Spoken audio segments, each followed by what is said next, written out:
Well, anyway, Doc, before we start the podcast, I thought, we like to do something funny for the people. I wrote up a few jokes. I know it's a serious interview, but Well, yeah. people might want to see kind of your lighter side. Would you be up for, doing a few? Well, this is what you prepared for me?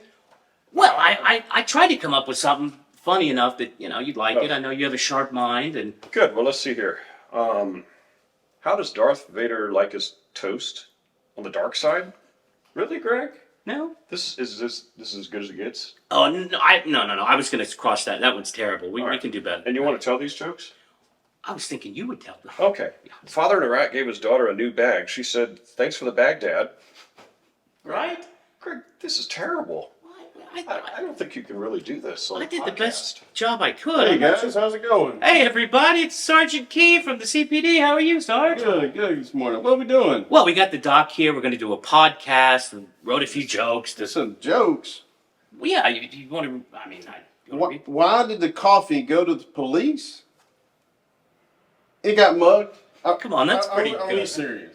Like these things are terrible. It's they're not. borderline criminal. I don't know if they're criminal. I mean, they're just bad Crimes jokes. against community. Well, I did what I Poverty. could, guys. No. Turn around. What are you doing? You're being placed What are under you arrest talking today. about? For a bad joke? For bad Sergeant. jokes. Yeah. Come on, what are you? Yeah. These things are terrible. Now listen, guys. This You is should funny. get better at this. If this is something, Doc, can you Come on. add a Come couple- on with me. What are we Can't help doing? you, Greg. We're going to the jail. See ya. Well, Lisa, everybody, welcome back to another Chamber of Commerce podcast. Nice to see you. Nice to see you too. It's definitely hot enough out there. Please be cautious. We are under a heat advisory. Warning. Heat. I have a source, and a pretty good one, that says maybe by the time you're watching this, will the county will be under a burn ban again? I'm not surprised. And the fire departments have already had a few grass fires. We had a structure fire in West Crockett last night or 2 nights ago. So please be careful, because you remember what Smokey the Bear used to say? If you let the fire get out of control, I will maul and kill your family. I'm not sure that's what Smokey said. He said that to I've me met several times. I've met Smokey the Bear.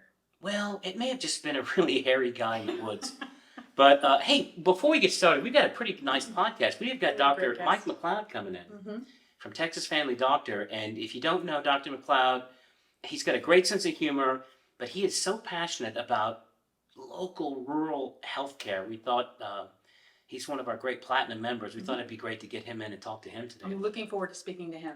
But you've got some update. Now, a lot of people don't know about this, but Crockett is working to become film friendly. Right, with a certified Texas film-friendly community through the Texas Film Commission. And we have met all of the qualifications for that. We have submitted photos. We have the paperwork in place with the city. Wow. And the industry, and we have attended training. Now, what does it mean to be film friendly? Film friendly means that we are a community who is eager and willing, and we have ordinances in place that allow the film industry, whatever kind of film industry, Right? to come in, that the city is willing to work with them, and we are open to that, which is remarkable because, like in Carthage and that surrounding area, they did. They just did the series, and it escapes me. Hopefully, I'll have it for you before this is over. But it was a miniseries on HBO about a woman who killed another woman in the 70s. Oh, Chernobyl. I saw it. That was good. Probably not. But in that community, in 3 months, it gave back $3.1 million into the community. Pretty good. From extras, from restaurants, from hotel and lodging. Well, and they buy materials. They buy. Absolutely. Well, so I'm a big producer in Hollywood, and I would pick up the phone and say, Miss Tussmacher, find me a place. And I want to film somewhere, so Crockett's going to be listed. Like, can I even list, like, my house or my property, or how does that work? You can absolutely do that at the Texas Film Commission, the Film Friendly Communities website. They have a place where you can actually list your property. You just need photos of your property and contact information, or we can do that for you. Contact the chamber and we can help you set that And it's up. not just the pretty places. No. They need Breaking Bad places. They need, what was the show with the zombies and the guy with the thing? Yeah. That show. They need those shows. Horror movies. Yeah, everything. Anything. You can even rent them a cow for it. It's a true story. The people at Yellowstone, I think they paid this guy like $50 per cow. That's amazing. And it's not just buildings, it's pasture land, it's ranches. Yeah. Anything that you have that you feel you would like to put up for film friendly, please let us know. You can you can go to the website, you can do it yourself, or we can absolutely make that happen for you. Well, I think this is already starting to bear a little bit of fruit, to be honest with you. I was out and about the other day, kind of over there by the railroad tracks here in Crockett, and I think I caught a little bit of an exclusive. Don't quote me on this. Serious? It looked to me like they were filming right here in Crockett the new Indiana Jones movie. Now, I know what you're thinking. Isn't Harrison Ford 180 years old? No. He's kind of old. He's 179. Okay. But let me tell you something, this is an exclusive. I have a clip of this we're gonna show right now. Okay. Mr. Harrison Ford can still keep up And he was in Crockett. with the big guys. So do right, we have a let's clip? Can we show the clip? Do we have a clip of this? Do we have a clip somewhere?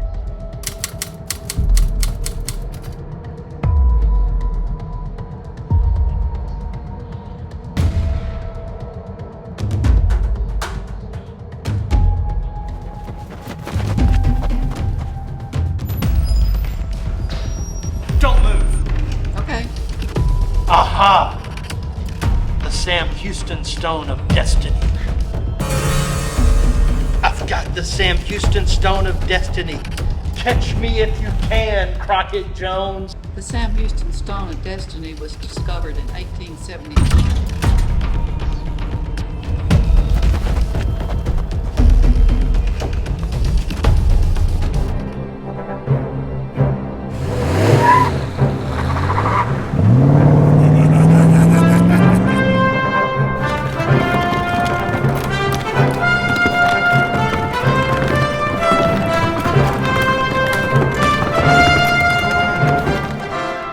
So welcome back, everybody. We're joined here, obviously, by Dr. Mike McLeod from Texas Family Doctor. Welcome, sir, to the podcast. Thank you so much for joining us today. And we want to talk to the doc today, not only about himself, but the practice and Sure. why he came to Crockett of all the gin joints in all the world, and just kind of have some fun with you and learn more about you. Great, glad to be here. So to start off, tell us a little bit about you and about Texas Family Doctor and how you came to Crockett. Well, I'm basically afraid to say that I'm 30 years into medicine now. And so, although Texas Family Doctor's only been in Crockett for a year, I've really been preparing for 30 years for a practice like this. I think as we go through our lives, God sort of molds us. And my molding process has been trying some things in medicine that weren't necessarily fit for me, working for large employers and things like that. And coming to Crockett was a great change in environment for us as a family, the beautiful piney woods, but more than that, the beautiful people in Crockett. There's just wonderful people that take care of each other, that pray for each other, and this is a community of faith. It's someplace that we feel really comfortable, and this was the ideal place to start a practice like this, and this is it for me. This is what I want to do, until I'm done doing. Well, tell us about the community itself, and most of us that live here would cite most of what you just said why we chose to live here.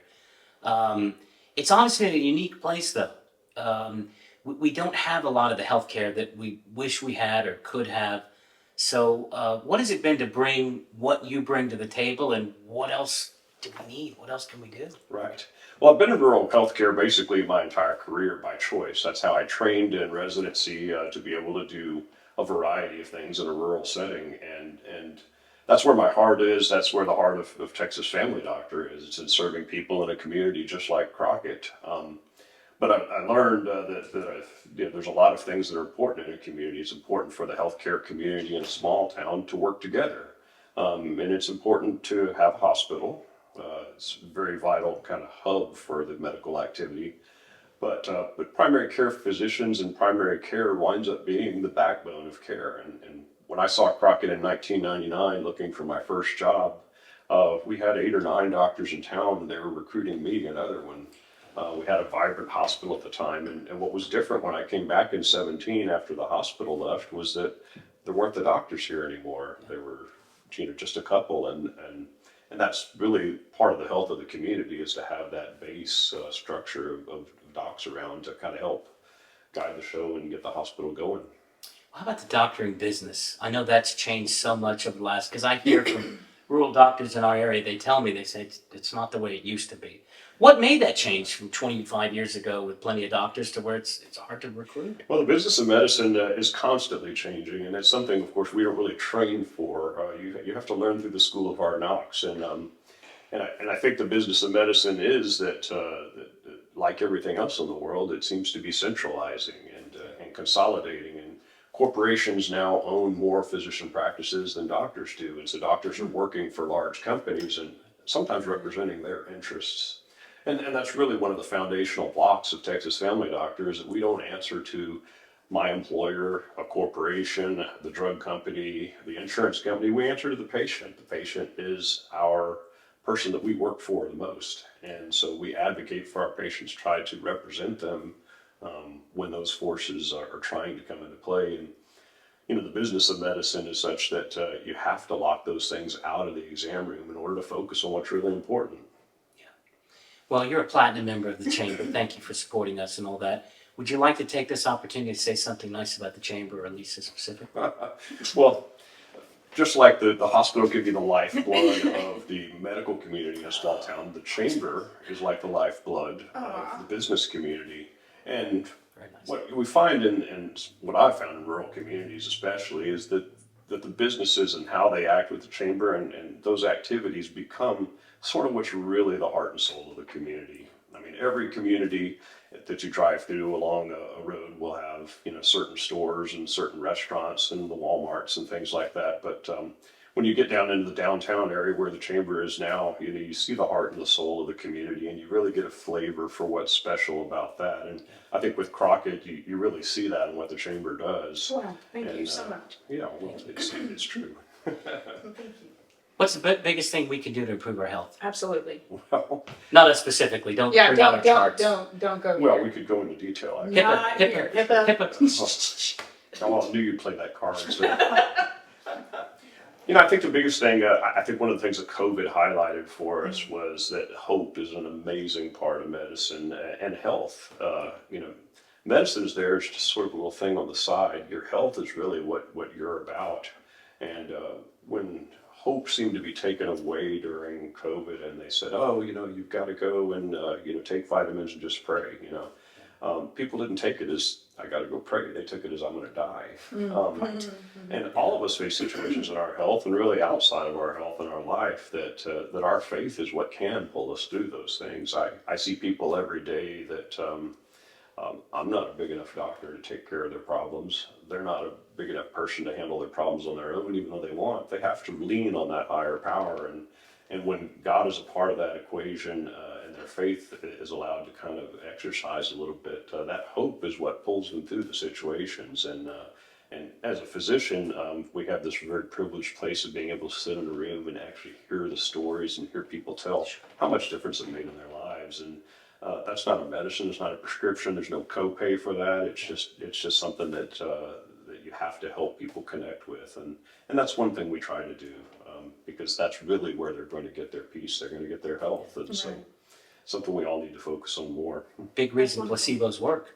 A lot of it comes from the mind and the heart. Well, the mind has the power to disrupt everything. Absolutely. Well, COVID did teach us a lot. I bought into a lot of the fear and panic. I've been vaccinated, boosted 17 times now. Wow. So that's what's wrong. Yeah.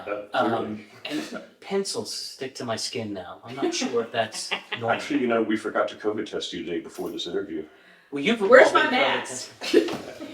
Doc, bless you. Thank you so much for coming by. Well, it's been a pleasure, Greg. You're a great asset to the community. For Absolutely. what you do. Oh, absolutely. We That's very appreciate nice. you, That's and Lisa, of course, just amazing. A legend. Now, we're not NBC. We don't have a big budget. We do like to give our guests kind of a little parting gift, and so I didn't know what to get you. I hope it's not a joke. You've got a scalpel.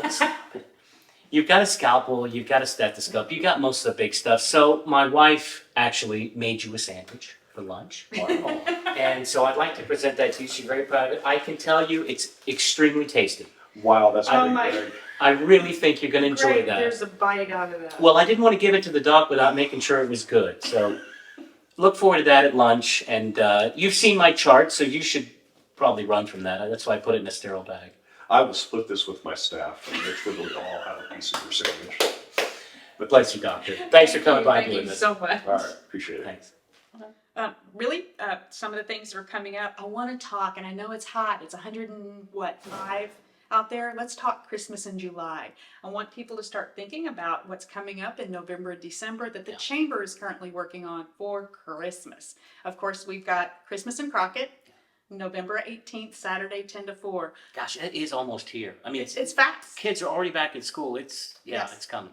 So deadline for returning vendors is actually August 1st. Returning vendors, if I don't have your booth information, your payment in, you will lose your spot. So returning vendors, August 1 is your deadline. We're taking applications all the way up until October 27th, but it's time for everybody to get ready. Also for Christmas this year, we are still doing the Festival of Trees at the Civic Center. Any business at all, any group organization at all can come. Spaces are only $75. We want you to plan. There is a competition. It is voted on by the public. Every time you walk in that door, you get a ticket and you can vote for your favorite. Now, Lisa, I don't recall. Do you recall who won that competition last year? I don't think it was the messenger. It was not the messenger. It was actually. It was the messenger. Yes, but the trees are beautiful, and goes for a great cause because It does, to yeah. have a space is only $75. If you bring the tree, you do your decorations, but that $75 per tree goes to a local nonprofit that we will decide as we get closer to the event. And I'll be honest with you, I love going there just to see the other trees because the wife and I got a lot of ideas for our tree. Like, oh, that's clever. I hadn't thought about that. And so We're going to have a night with Santa there. Oh. For pictures, it's beautiful. The Civic Center will be open in the evenings when it's dark and the lights are. It's a really beautiful venue. So plan. Let me know if you want a tree. I already have Stesty that's doing a tree, and I know the messenger is going to come back, and they're going to fight for their crown. So please join us.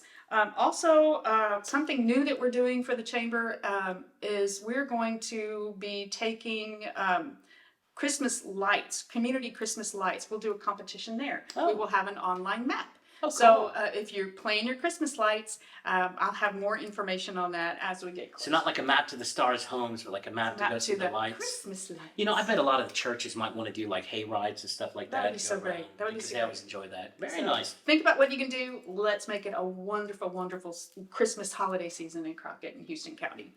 You know, I feel a little cooler actually after talking You about do, Christmas right? because it's, The snow. man, it's brutal out there. Well, stay safe, guys. Do we have anything else you want to talk about? It's back to school. Remember, shop local. school. Shop Now- local. Shop local. Because it's a 4-day week, they had to stretch the school year a little bit. So most local schools will begin before the tax holiday, believe it or not. Yes, that's true. So we'll have to see how that goes. But yeah, kids back in a couple weeks. Teachers in Crockett go back Monday, I think, to work. And I believe Lovelady goes back August 9th. I think the 9th or the the teachers. 16th. The The teachers teachers the go by 9th, the I think 9th. the students Yeah. 16th. But just about everybody else by the 7th or so are going to be back at it. So, Watch for school buses and Yes. remember to shop local. all right. Well, thank you all for joining us. We will see you on the next podcast.